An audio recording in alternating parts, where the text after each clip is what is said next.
Good morning. In this lecture, I will be discussing about the drugs used in the treatment of hypertension. As per WHO, உலக சுகாதார நிறுவனத்தின் அடிப்படையில் பார்த்தீங்கன்னா உலகத்திலே அதிகமாக இருக்கக்கூடிய டிசீசஸ் 3.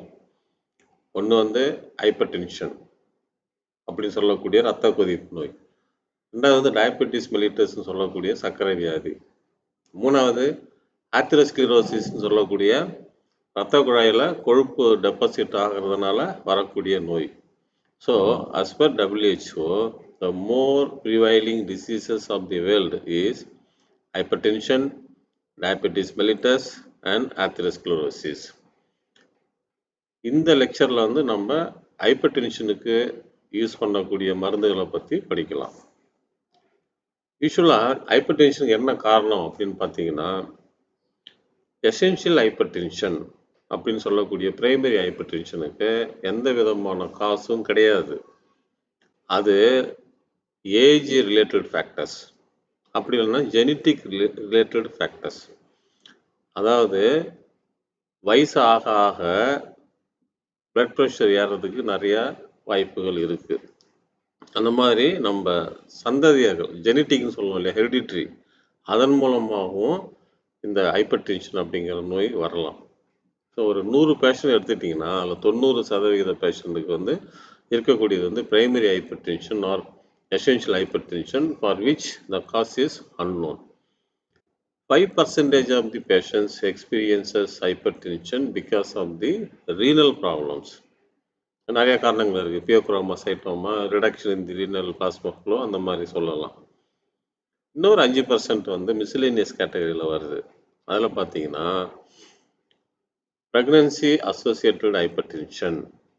இந்த ப்ரெக்னன்சி டைமில் அந்த விமனுக்கு வந்து அந்த ஹைப்பர்டென்ஷன் டெவலப் ஆகலாம் because of the stress, anxiety, ஒரு பயம் வந்துடும். இந்த பிரசவம் வந்து சுகப்பிரசவம் ஆகுமா இல்லை சிசேரியன் பண்ணணுமா, இந்த மாதிரி ஒரு குழப்பத்தில் வந்து இந்த ஸ்ட்ரெஸ்ஸு டெவலப் ஆகி அதன் மூலமாக அவங்களுக்கு ஹைப்பர்டென்ஷன் வரலாம். இன்னொரு ஹைப்பர்டென்ஷன் வந்து white coat hypertension. White coat ஹைப்பர்டென்ஷன்னா எக்ஸிக்யூட்டிவ்ஸ், அதாவது கொஞ்சம் ஒரு ஆஃபீஸர் கேட்டகரியில் இருக்கக்கூடிய அவங்களுக்கு வந்து வேலை பளு காரணமாக, வேலை பளுன்னா இங்கே வந்து ஃபிசிக்கல் ஒர்க்கு கிடையாது, இது வந்து மென்டல் ஒர்க்கு. உதாரணமாக ஒரு மெடிக்கல் ரெப்ரசன்டேட்டிவ் இருக்கார், அவர் வந்து இந்த மாதத்துக்குள்ளே இந்த டார்கெட் அச்சீவ் பண்ணணும் அப்படிங்கிறப்ப ஆட்டோமேட்டிக்காக he develops the hypertension. So hypertension sometimes may be job related, இல்லை ஒரு என்வரன்மெண்ட்னா நம்ம ஒர்க் பண்ணுற இடம் வந்து நமக்கு ரொம்ப ஃபீஸிபிளாக இருக்கணும், அமிக்கபிளாக இருக்கணும். சப்போஸ் இப்போ ஹையர் அஃபீஷியல்ஸ் வந்து ஹரேஸ் பண்ணுறது, செக்ஸுவல் ஹரேஸ்மெண்ட்டு, இல்லை வேறு ஏதாவது காரணங்களால் துன்புறுத்துறது, அந்த மாதிரி டைமில் கூட இந்த ஹைப்பர்டென்ஷன் டெவலப் ஆகலாம். So here the specific cause of hypertension established in only 10 to 15% of the patients. இதனால தான் இவங்களுக்கு ஹைப்பர்டென்ஷன் வந்தது அப்படின்னு நம்ம 10% தான் சொல்ல முடியும். யாருக்கு ஸ்பெசிஃபிக் காஸ் தெரியலையோ அது வந்து essential or primary hypertension. Specific aetiology இருந்துச்சுன்னா, அதாவது கண்டிப்பாக ஒரு காரணம் தெரிஞ்சதுன்னா அது வந்து செகண்டரி ஹைப்பர்டென்ஷன். இது இல்லாமல் நான் ஏற்கனவே சொன்ன மாதிரி genetic factors, psychological stress, environmental factors, dietary factors. இங்கே டயட் ரொம்ப இம்பார்ட்டண்ட்டு. நமக்கு தெரியும் எப்படி வந்து சர்க்கரை வியாதிக்கு வந்து சுகர் எனிமியும் அந்த மாதிரி ஹைப்பர்டென்ஷனுக்கு எனிமி வந்து சால்ட்டு. அப்போ நம்ம என்ன பண்ணணும், as much as possible the intake of salt has to be reduced by the hypertensive patients. Heritability of essential hypertension is estimated to be about 30%. Primary hypertension உள்ள ஒரு 100 பேரை நம்ம செலக்ட் பண்ணி சர்வே பண்ணோம்னா அதில் 70% வந்து because of the age, 30% because of the hereditary problems.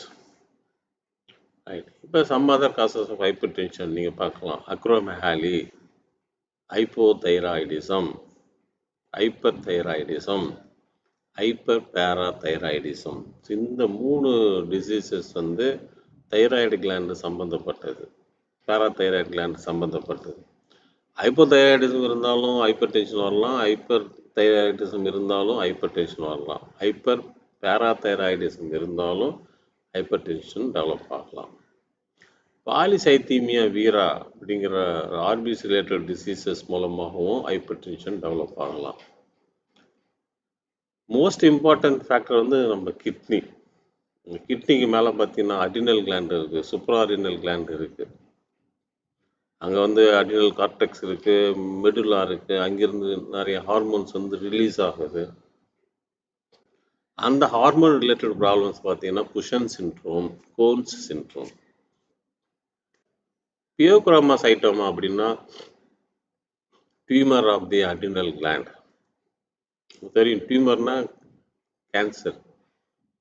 என்னாகும், depending upon the number of cells, the secretions will get increased. இப்போ பியோக்ரோமோசைட்டோமா வந்து டியூமர் ஆஃப் அடினல் கிளாண்ட். என்னாகும், அடினல் செக்ரீஷன் வந்து அதிகமாகும். அடினலின் செக்ரீஷன் அதிகமானால் ஹைப்பர் டென்ஷன் டெவலப் ஆகும். Wilmès டியூமர்னு ஒன்று இருக்குது.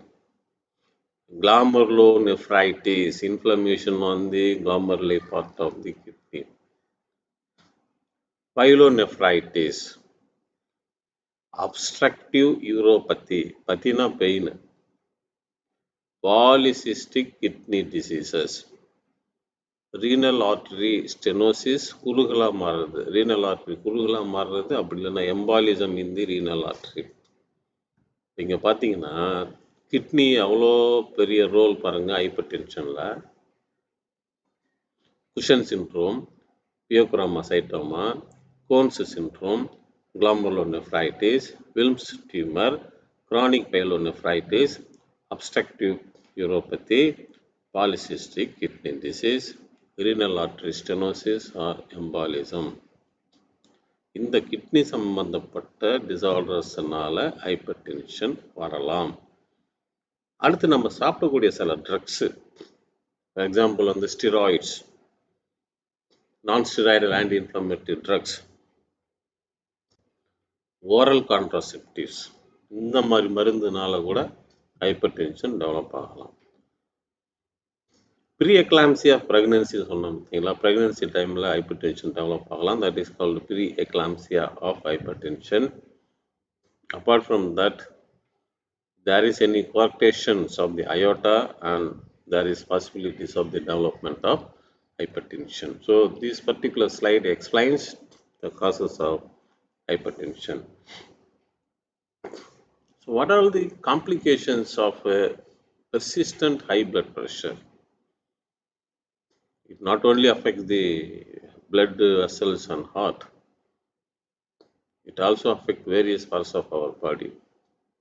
For example, in kidney, there may be hypertensive nephropathy that leads to chronic renal failure. Heart எடுத்துட்டிங்கன்னா மயோகார்டியல் இன்ஃபாக்ஷன் சொல்லக்கூடிய ஹார்ட் அட்டாக், ஹைப்பர்டென்சிவ் கார்டியோமயோபதின்னு சொல்லக்கூடிய ஹார்ட் ஃபெயிலியருக்கு சான்சஸ் இருக்குது. பிளட்டை பொறுத்த வரைக்கும் சுகர் லெவல் எலிவேட் ஆகிறதுக்கு சான்சஸ் இருக்குது. கண்ணை பொறுத்த வரைக்கும் there will be retinopathy due to hypertension. And if you see the brain, which is most sensitive part of our body, where there may be chances of cerebrovascular accident, which is nothing but to stroke.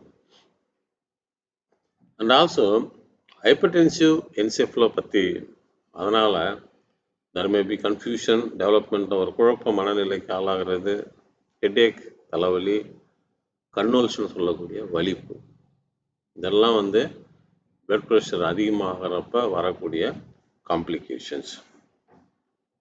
So now, before going to discuss about the drugs used for the treatment of hypertension, இங்கே எந்தெந்த ஏரியாவில் எந்தெந்த group of drugs act பண்ணுது அப்படிங்கிறது இங்கே நம்ம காமிக்கணும். There are some drugs which is acting on central nervous system. இது வந்து இந்த சாப்டர் வந்து கார்டியோவாஸ்குலர் சிஸ்டத்தில் வந்தாலும் கூட சென்ட்ரல் நர்வஸ் சிஸ்டத்தில் ஆக்ட் பண்ணக்கூடிய சில ட்ரக்ஸு ஹைப்பர் டென்ஷனுக்கு யூஸ் பண்ணலாம். உதாரணமாக மித்தைல் டோப்பா, குளோனிடின், quinabins and quinafaxine. இந்த 4 ட்ரக்ஸு வேசோமோட்டார் சென்டரில் ஆக்ட் பண்ணி அதன் மூலமாக சிம்பத்தட்டிக் கேங்லியாவில் சம் சேஞ்சஸை உண்டு பண்ணும். சிம்பத்தட்டிக் நர்வ் டெர்மினல்ஸ் ஆக்ட் பண்ணக்கூடிய ட்ரக்ஸ் வந்து குவானித்திடின், குவானட்ரல் அண்ட் ரிசார்பின். ரிசார்பின் is a கேட்டகாலமின் டெப்ளிட்டாஸ். கேட்டகாலமின் டெப்ளிட் ஆகிறப்ப ஆட்டோமேட்டிக்காக அந்த அடினலின் concentration will get reduced and that can be used for the treatment of hypertension. There are some drugs which acts on the beta receptors of the heart. The drugs end with OLOL, propranolol. OLOL முடியக்கூடிய drugs பெரும்பாலும் hyper நம்ம use பண்ணலாம். Sympathetic கேங்லியாவில் act பண்ணக்கூடிய drugs வந்து trimethaphan. Blood வெசல்ஸில் இருக்கக்கூடிய alpha ரிசப்டாரில் ஆக்ட் பண்ணக்கூடிய ட்ரக்ஸு ப்ரசோசின். இது இல்லாமல் vascular smooth muscle. Vascular smooth muscle blood வெசலில் இருக்கக்கூடிய ஸ்மூத் மசில். இங்கே பார்த்தீங்கன்னா calcium ions are essential for the contraction of any muscle. அப்போ பிளட் வெசலில் இருக்கக்கூடிய calcium ions is responsible for the contraction of the blood vessel. அதனால ரத்த குழாய் சுருங்கிடும். ரத்த குழாய் சுருங்கிச்சுன்னா ஹைப்பர் டென்ஷன் டெவலப் ஆகும். இப்போ நம்ம என்ன பண்ணணும், சுருங்கி போயிருக்கக்கூடிய ரத்த குழாயை விரிவடைய செய்யணும். அதுக்கு பேர் வந்து வேசோ டைலேட்டாஸ். வேசோன்னா பிளட் வெசல். இந்த பிளட் வெசலை டைலேட் பண்ணணும். அதுக்கு யூஸ் பண்ணக்கூடிய மருந்து தான் ஹைட்ராலாசின், மினாக்சிடில், சோடியம் நைட்ரோபுரூசைடு அண்ட் டயசாக்சைடு. இன்னொன்று என்ன பண்ணலாம், ரத்த குழாயை சுருங்காமல் தடுக்கலாம். ரத்த குழாய் கன்ட்ராக்ட் ஆகணும்னா கன்ஸ்ட்ரிக்ட் ஆகணும்னா நமக்கு கால்சியம் அயன் தேவை. அப்போ calcium channel blockers verapamil, diltiazem and other calcium channel blockers which end with dipin. The main site of action is kidney. ஏன் நம்ம கிட்னி சொல்லணும்னா the blood flow to the kidney plays major role in the pathogenesis of hypertension. ஒரு கிட்னிக்கு 650 ml blood ஒரு நிமிஷத்துக்கு போகும். 2 கிட்னிக்கும் சேர்த்து 1300 ml blood ஒரு நிமிஷத்துக்கு போகும். அப்போ when there is any reduction in the blood flow to the kidney, renal plasma flow கம்மி ஆகிறப்ப there will be elaboration of a substance called renin. இந்த ரெனின் என்ன பண்ணும், ஆஞ்சியோடென்சின் ஆஞ்சியோடென்சின் 1 மாற்றும். இந்த ஆஞ்சியோடென்சின் 1 ஆனது ஆஞ்சியோடென்சின் 2 மாறுறதுக்கு ஒரு என்சைம் தேவை. அந்த என்சைம் பேர் ஆஞ்சியோடென்சின் கன்வெர்ட்டிங் என்சைம். இந்த ஆஞ்சியோடென்சின் 2 தான் பிளட் வெசலில் போய் ஆஞ்சியோடென்சின் ரிசப்டார் கூட சேர்ந்து ஹைப்பர் டென்ஷனை ப்ரொடியூஸ் பண்ணும். Vasoconstriction is due to angiotensin 2. Angiotensin 1னால எந்த விதமான கன்ஸ்ட்ரிக்ஷன் ஆஃப் பிளட் வெசலும் நடக்காது. ஆஞ்சியோடென்சின் 1 வந்து ஆஞ்சியோடென்சின் 2 மாறும்போது தான் இது constriction of the blood vessel that leads to increased blood pressure. நம்ம என்ன பண்ணணும், இந்த ரெனின் அப்படிங்கிற சப்ஸ்டன்ஸை ரிலீஸ் பண்ணாமல் தடுக்கலாம். அதுக்கு அலிஸ்கரின் அப்படின்ற ஒரு மருந்து இருக்கு. ரெண்டாவது ஆஞ்சியோடென்சின் 1 வந்து ஆஞ்சியோடென்சின் 2 மாறுறதுக்கு தேவை ஒரு enzyme, angiotensin converting enzyme. That enzyme can be inhibited by ACE inhibitors which end with pril. எல்லா மருந்தும் பிரில்னு முடியும். இது இல்லாமல் ஜக்ஸ்ட்ரா கிளாமர்லர் அப்பரேட்டஸில் இருக்கக்கூடிய பீட்டா ரிசப்டாரில் ஆக்ட் பண்ணி அதன் மூலமாக ரெனின் பிளாஸ்மா ரெனின் செக்ரேஷனை கம்மி பண்ணக்கூடியது propranolol and other beta blockers.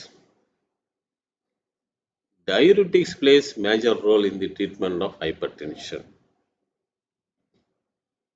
ஏற்கனவே சொன்ன மாதிரி ஹைப்பர்டென்சிவ் பேஷண்ட்டுக்கு எனிமி யாருன்னா உப்பு. உப்பும் தண்ணியும் திக் ஃப்ரெண்ட்ஸ். நம்ம பாடியிலேருந்து வரக்கூடிய உப்பு வந்து தண்ணி எடுத்துகிட்டு தான் வரும். நம்ம பாடியிலேருந்து வரக்கூடிய எந்த ஃப்ளூயிடாக இருந்தாலும் உப்பு கரிக்கும். உதாரணமாக கண்ணீர், டியர் செக்ரீஷன்ஸ், ஸ்வெட்டுன்னு சொல்லக்கூடிய வியர்வை, யூரின், இந்த 3 ஃப்ளூயிடு தான் நம்ம பாடியிலேருந்து அதிகமாக வெளியில் வரும். ஒன்று கண்ணீர், ரெண்டாவது வந்து ஸ்வெட்டு, மூணாவது வந்து யூரின். இந்த 3மே உப்பு கரிக்கும். Because whenever the sodium chloride comes out of our body, it takes up water. So what happens when there is reduction in the renal plasma flow? Renal plasma flow கம்மியாகிறப்ப ஆஞ்சியோடென்ஷன் 1 வரும். ஆஞ்சியோடென்ஷன் 1 வந்து ஆஞ்சியோடென்ஷன் 2 மாறும். ஆஞ்சியோடென்ஷன் 2 ஆஞ்சியோடென்ஷன் 3 மாறும். ஆஞ்சியோடென்ஷன் 3 ஆல்டோஸ்டிரோன் அப்படிங்கிற ஒரு சப்ஸ்டன்ஸை ஹார்மோனை ரிலீஸ் பண்ணும். Aldosterone அப்படிங்கிற ஒரு substance என்ன பண்ணும்? Retention of the sodium and water. பார்த்தீங்கன்னா ஆஞ்சியோடென்ஷன் 2 ஆனது வாசோ கன்ஸ்ட்ரிக்ஷன் ப்ரொடியூஸ் பண்ணி rise in BP. At the same times there will be reduction in the sodium and water retention. So sodium and water retention எப்போ நடக்கும்னா because of the secretion of the aldosterone. So aldosterone produces retention of the sodium and water that leads to temporary increase of the blood volume that leads to hypertension. So அப்போ diuretics can also be used for the treatment of hypertension. Now if you see the classification of antihypertensive drugs, diuretics, oral diuretics, example chlorothiazide, hydrochlorothiazide, chlorthalidone, indapamide. High ceiling diuretics சொல்லக்கூடிய furosemide, torsemide, ethacranic acid. Potassium sparing diuretics சொல்லக்கூடிய spironolactone, amiloride. இந்த diuretics-ஐ வேற ஒரு antihypertensive drugs கூட சேர்த்து நம்ம தரலாம். ACE inhibitors அப்படிங்கன்னா angiotensin converting enzyme inhibitors. அதாவது ஒரு ட்ரக் பிஆர்ஐஎல்ல முடிஞ்சதுன்னா பிளைண்டாக நீங்கள் can say it is drugs used for the treatment of hypertension which belongs to ACE inhibitors. Captopril, enalapril, lisinopril, perindopril, ramipril and fosinopril. Angiotensin 1, 2 மாறுதுன்னு சொன்னேன் இல்லையா? Angiotensin 1 ரிசப்டார் இருக்குது பிளட் வெசலில். ஸோ இந்த ஆஞ்சியோடென்ஷன் 1 ரிசப்டார் கூட போய் கம்பைன்ட் ஆகாமல் தடுக்கக்கூடியதெல்லாம் சர்டான்னு முடியும். லொசார்டான், கேண்டிசார்டான், இர்பிசார்டான், வல்சார்டான், டெல்மிசார்டான். இது இல்லாமல் renin, elaboration of the enzyme renin இருக்கு இல்லையா? That can be inhibited by aliskiren. Beta adrenergic blocker பார்த்தீங்கன்னா எல்ஓஎல்ல முடியும். Atenolol, timolol, sotalol, alprenolol, oxprenolol, so propranolol, டாப்பரலால், அட்டினலால் எக்ஸெட்ரா. இது இல்லாமல் கால்சியம் சேனல் பிளாக்கர் சொன்னேன். இந்த எண்டுகத்து dipine, nifedipine, felodipine, amlodipine, nitrendipine, lacidipine. There are some drugs which can able to block both alpha and beta receptors. Example, labetalol, carvedilol. Alpha adrenergic blocker. Alpha receptors which is present in the major blood vessel that can be blocked by prazosin, terazosin, toxosin, pentolamine and phenoxybenzamine. There are some centrally acting drugs that can be used for the treatment of hypertension. Example, clonidine and methyldopa. சுருங்கி போயிருக்கக்கூடிய blood வெசலை விரிவடைய செய்யக்கூடிய vasodilators example hydralazine minoxidil and disoxide sodium nitroprusside. And there are some other miscellaneous examples, reserpine, guanethidine, which block the adrenergic neuron. Pentolinium-like drugs can block the ganglions. This already I have explained. Again, you can say angiotensinogen and combined with the plasma alpha to globulin is converted into angiotensin 1. The angiotensin 1 is converted into angiotensin 2. That angiotensin 2 is converted into angiotensin 3. Then this angiotensin 3 can stimulate the adrenal cortex to secrete aldosterone. That aldosterone produces retention of the sodium and water. That increases blood volume. Thereby, there will be rise in BP. Here, whenever we are discussing many number of drugs, but there are some combinations that has to be avoided. For example, ஒரு alpha பிளாக்கரையோ ஒரு beta பிளாக்கரையோ குளோனிடின் கூட சேர்ந்து கொடுக்கக்கூடாது. ஹைட்ரலாசின் வேசோடைலேட்டர், dihydropyridine வந்து calcium channel blogger. ஒரு வேசோடைலேட்டரையும் ஒரு calcium channel பிளாக்கரையும் combine பண்ணி கொடுக்கக்கூடாது. ஒரு கால்சியம் சேனல் பிளாக்கரையும் ஒரு பீட்டா பிளாக்கரையும் கம்பைன் பண்ணி கொடுக்கக்கூடாது. அப்படி கொடுத்தீங்கன்னா ஹார்ட் அரெஸ்ட் ஆகிறதுக்கு சான்சஸ் இருக்கு. வெரப்பாமில் வந்து calcium channel blocker, diltiazem calcium channel blocker, இது கூட ஒரு பீட்டா பிளாக்கர் சேர்த்து கொடுத்தோம்னா there may be chances of AV block and also the bradycardia. Methyldopa clonidine, ஆனால் ரெண்டுமே சென்ட்ரலி ஆக்டிங் ட்ரக்ஸ், அதை நம்ம சேர்த்து கொடுக்கக்கூடாது. இந்த ஆன்டி ஹைப்பர்டென்சிவ் ப்ரெக்னென்சி எதுக்காக நம்ம தனியாக நம்ம டிஸ்கஸ் பண்ணுறோம்னா, pregnant women should not take any medicine unless otherwise it is prescribed by the physician. ப்ரெக்னெண்ட்டாக இருக்கிற உமன் டாக்டரோட கன்சல்டேஷன் இல்லாமல் எந்த மருந்தையும் எடுத்துக்கக்கூடாது.